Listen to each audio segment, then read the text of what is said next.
El mayor misterio de la obra, oculto durante años, por fin parece haber sido revelado. Pistas y secretos por parte del autor que muy probablemente no hayas visto o que hayas pasado por alto. Y sobre todo, como dije en la narración del capítulo, un capítulo tan extraño como oscuro. El manga 1150 de One Piece es un sinfín de pistas del enemigo final de esta obra, ya que absolutamente todo se ha centrado en él. Y hoy os voy a explicar qué nos ha querido decir el autor de esta historia. Así que si quieres saber todo esto y mucho más, quédate porque voy a explicártelo todo ahora. Pero antes te pediría que revises un momento que estés suscrito al canal y aunque ya lo estés, que tengas la campanita activada en todas para no perderte contenido, ya que más del 70% pensáis que estáis suscritos y no lo estáis, y eso me ayudaría muchísimo y te lo agradecería de corazón.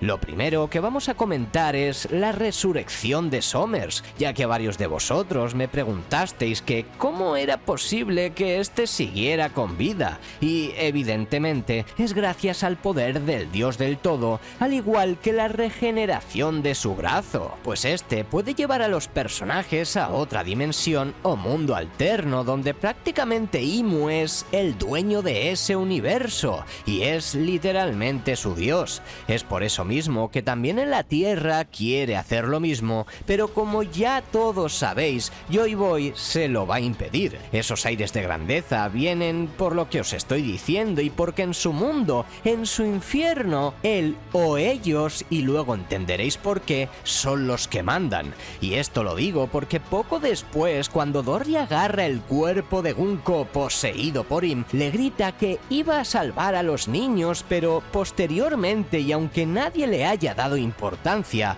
le pregunta: ¿cuántos sois? En otra traducción diferente, la pregunta no es exactamente así, le dice que cuántos cómplices eran en total, y es como si Oda nos estuviera queriendo decir algo. No es la primera vez ni sería la última que el autor hace este tipo de foreshadows de forma sutil, y es que si vemos a Imu-sama, todos nos ponemos de acuerdo en decir que se trata de un demonio, ¿no es así? Pero, ¿y si te dijera que no es uno solo? ¿Y se trata de varios que se han ido juntando a lo largo de esta historia? En el círculo mágico podemos leer claramente Eris Di Tar. Es lo único claro que el autor nos deja leer para que nosotros después saquemos nuestras propias conclusiones, ya que las otras palabras cuestan mucho de interpretar. Ahora bien, ¿quién es Eris? ¿Qué es Di? Eris era la diosa griega de la discordia y en varias obras de ficción se asocia con el desorden, el conflicto e incluso lo demoníaco. Ahora bien, ¿qué significa Di y Tar? Pues en este caso la Di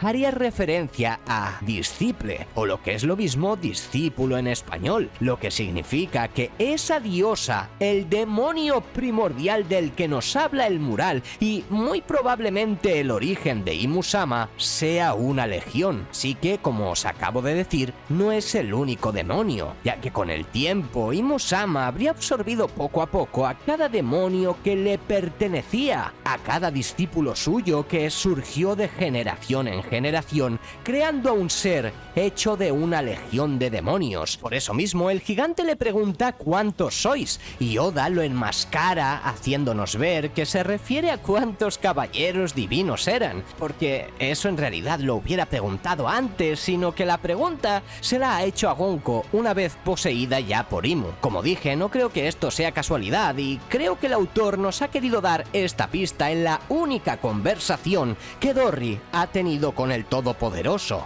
Y creo que tanto la frase como el círculo mágico y su forma de actuar lo demuestran. ¿Significa entonces que la Di en general en este mundo significaría disciple? ¿O disciple? Lo siento porque a algunos sé que les molesta mi pronunciación. Y es por eso que hay algunos Di que no representan a los Di que todos conocemos. Los discípulos de Joy Boy y los discípulos de Eris, alias Imu-sama ahora en la actualidad. La verdad, creo que es algo complicado de explicar en un solo vídeo y más en uno en el que estamos intentando analizar todo el capítulo, pero creo que podría ser una idea perfectamente factible y que Oda, una vez lo explique del todo, nos explote la cabeza. Ahora bien, hablando de su poder, tenemos que mencionar tanto la espada que saca como la recortada para disparar, e incluso el arma que después tiene Broggy en su mano, ya que al salir del círculo todas esas armas son de color negro y hasta ahora no teníamos la mínima explicación de, por ejemplo, de dónde surgían las espadas negras, y con esto todo cobra bastante sentido, ya que solo conocemos a 2 personajes que han podido tener una espada negra, y ese sería Ryuma, y ya sabemos lo relacionado que está con la oscuridad, Mihawk, y posteriormente encima Roronoa Zoro, el rey del infierno, que se quedó con la espada de su ancestro. ¿Casualidad? Por supuesto que no. Oda nos acaba de explicar en el capítulo 1150 cómo se obtiene una espada negra, y sería mandándola a ese universo alternativo donde todo lo que sale de él es poseído por la oscuridad de ese mundo. Lo mismo ha pasado con los personajes de Dory y Broggy y después los demás gigantes, ya que hemos visto cómo han sido absorbidos por el círculo mágico y han salido completamente poseídos. Hay mucha gente que cree que son las versiones malvadas de estos, y nada más lejos de la realidad. Son ellos mismos corrompidos por esa oscuridad. La prueba de todo esto es que Broggy al salir sale con la mano cortada. La puede utilizar aunque no esté unida a su cuerpo, y esto claramente también es una pista del autor para darnos a entender que no son personajes alternativos, y el disparo en su brazo izquierdo tenía esa razón. Ahora bien, nos he mencionado antes el tema de las espadas, y es que encima la espada de Mihawk, además de ser negra,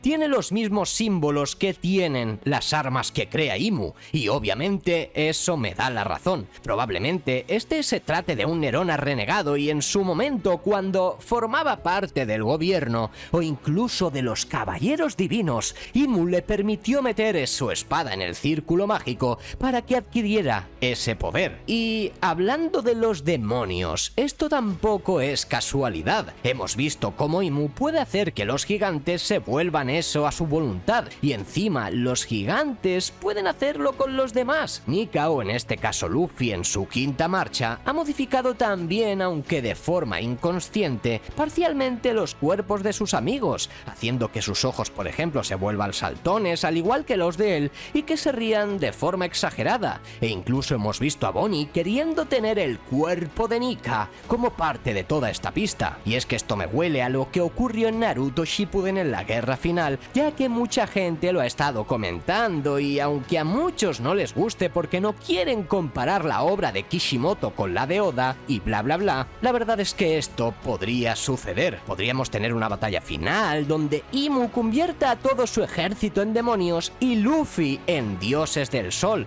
o en Nika's form. Yo no soy partidario de que esto suceda si me preguntas a mí, aunque todo por supuesto depende de cómo se explique y sobre todo cómo se haga. Ahora bien, que es una posibilidad, es un hecho empírico, y simplemente tenemos que asumir que esto tarde o temprano sí podría pasar. Y bueno, Nakama, hasta aquí llegaría el vídeo de hoy. Te dejo 2 vídeos que te van a interesar, así que no dudes en echarles un ojo. Recuerda suscribirte, compartir y comentar. Un saludo y hasta la próxima.